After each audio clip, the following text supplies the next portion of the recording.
I'm an accountant. By training, by trade, my husband would argue, by nature. Currently, what that looks like, I have a small business that provides fractional or part-time accounting services to other small businesses, nonprofits, startups. If I had to boil down what I did, it's pretty simple. I help companies understand what they have, what kind of money is coming in, what assets they have, and how it's being spent or allocated.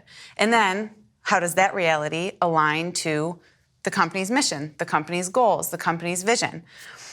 I love what I get to do, partially because I am a nerd and I love everything Excel. But the other piece is that I believe foundationally, money talks. Money tells a story. And so I get to help companies understand what story is your money telling and how does that align to who you are, who you want to be, and where you want to go. It's not too difficult to make that same connection personally. In the same way businesses have money and it talks, we as people have money and it talks. Chip and Joanna Gaines, some of you may be familiar with them. They burst onto the scene in, I believe it was 2013, when they launched their HGTV series, Fixer Upper. The series was an instant hit. It had 5 seasons of incredible success. And then after 5 seasons, Chip and Joanna, the hosts, announced that they would be taking a step back, canceling the show indefinitely.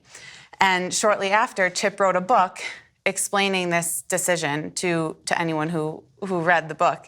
And I want to read for you what he says. And sure, staying on the show for a few more years makes all the sense in the world. It's at the height of its popularity, breaking network and cable records, and we have a full spectrum of offers coming our way. A couple more years could make all the difference, but at every step of the way, there will be another ante, another all-in required of us. Who knows where it all would end? Listen closely. It's easy to talk a big game when you have nothing on the line. It's a lot harder to put your money where your mouth is when it could cost you everything. It's easy to talk a big game when you have nothing on the line. It's a lot harder to put your money where your mouth is when it could cost you everything. So what about you and what about me? Most of us are likely not making millions upon millions of dollars with millions upon millions on the horizon. Most of us do not have incredibly popular television shows or are known across the country, let alone the world, yet we all talk some kind of game, and we all have some kind of money. As Christians, anyone who calls themselves Christian, we talk a very specific game. Here at the chapel, we've defined that in accordance with Scripture. A disciple is someone who follows Jesus daily, compelling others to do the same in the way that we love God, love the world, and love the church. A disciple is someone who follows Jesus and loves. Okay, that's our game. What does our money say? Money talks and it tells a story. What story are you telling? What story am I telling? And does it follow what we claim to be as Christians and followers of Jesus?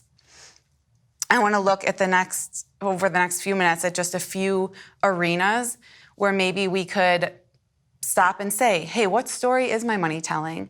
And could this be an opportunity for me to put my money where my mouth is? The first, God-aligned giving. God-aligned giving. Homework assignment. Probably the only one, but it's a very tangible exercise. I want you to go home. I want you to get whatever you need to take a look at where your money has gone over the past 1 to 3 months. You pick. Maybe it's a bank statement, a credit card statement. Some people use electronic apps, my husband and I do, that kind of consolidates all the different avenues that you spend money through. But I want you to collect that. I want you to put it in front of you, either on a screen or on paper. I suggest on paper. And if you are nerdy or creative, maybe grab some colored markers and highlighters and sit down. And I want you to go through your spending, your money allocation over the past 1 to 3 months. Bucket it into maybe 5 or 6 categories. Keep it super simple. Maybe food, housing, fun, giving, and just mark off where has your money gone. Then I want you to take a step back and tell yourself honestly, which shouldn't be too difficult because money talks, it tells a very clear story. Has any of your money gone to the things that God expresses in His Word are closest to His heart? Let me give you some examples. His heart for the poor, the weak, the orphan, the widow, those who are in need? How about evangelism, the spreading of the gospel of Jesus Christ locally, nationally, around the world? What about the local church, the gathering of believers in order to worship and encourage one another? Money talks and it tells a story. What story is your money telling? Could the way that you give be an opportunity to put your money where your mouth is, to align your finances with who you say you are and what you say you believe? God aligned in giving. Number 2, leveraged in lifestyle. Leveraged in lifestyle. Perhaps you're like, I completely give. I give 10, 15, 20% or even more away to the local church, to the people in need, to homeless shelters. Wonderful. What about the other 80%, 90%? What about the money that you keep? What about the money that you spend in order to live? Do you see that, your home, your vehicle, your stuff, as an opportunity to be leveraged to follow Jesus daily, to love the people around you? I would be interested if you went around your house, if you went around and said, this couch, how have I used this to love people? How does this express a fellowship of Jesus? This vehicle, this home.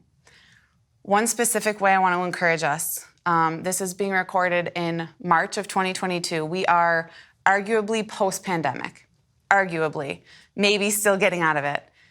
Harvard did a recent study. They said 36% of all Americans, that's more than 1 in every 3, 36% of Americans feel serious loneliness. That was the term, serious loneliness. Not just lonely sometimes, not just lonely, serious loneliness. 1 in every 3, more than 1 in every 3 feel serious loneliness. What better time than now to use our homes, our kitchen tables, the food in our refrigerator as an opportunity to be leveraged to love the people around us, the people who are in need spiritually and emotionally and relationally. God has given us all that he has, and it is more than just for us. So how about your lifestyle? How about your stuff? Money talks and it tells a story. What story is your stuff, the use of your stuff, telling? Could it be an opportunity to put your money where your mouth is? So we have God aligned in giving. We have leveraged in lifestyle. Third and finally, solidarity in service. Solidarity in service. This is our work. The thing that many of us do through which God provides money. Okay, we do a service, we receive compensation in exchange.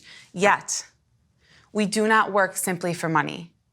And if we do, it will look much different than a life as a Jesus follower. Money says, do what you need to do to get as much as you can. And so our attitudes in the workplace don't matter. Our honesty and integrity doesn't matter. Cheating on taxes, everybody does it. Cheating on the timesheet, everybody does it. Cutting out of work early, everybody does it. Staying way too late, everybody does it. Because see, if we're following the money and not Jesus, our lives will tell a different story. So in the way that we work, in our workplace, how is our work not serving to make money alone, though it is a primary way in which Jesus provides, but in fellowship of Jesus, in honesty, in integrity, in our attitude, in the way that we love the people around us? Money talks, and it tells a story. What story does your work life tell?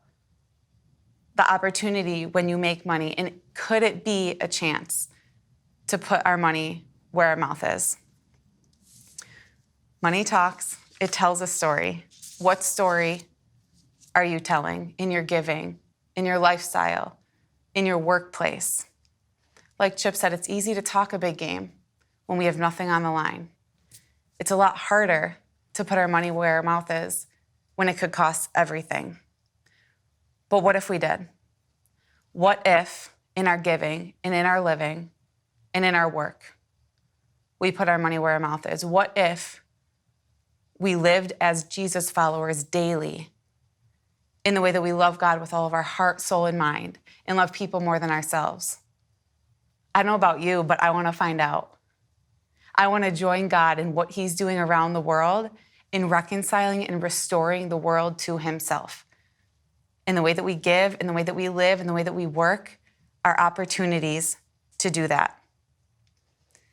This is how we know what love is. Jesus Christ laid down his life for us, and we ought to lay down our lives for our brothers and sisters.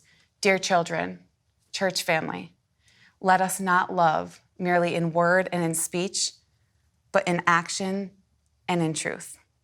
Thank you.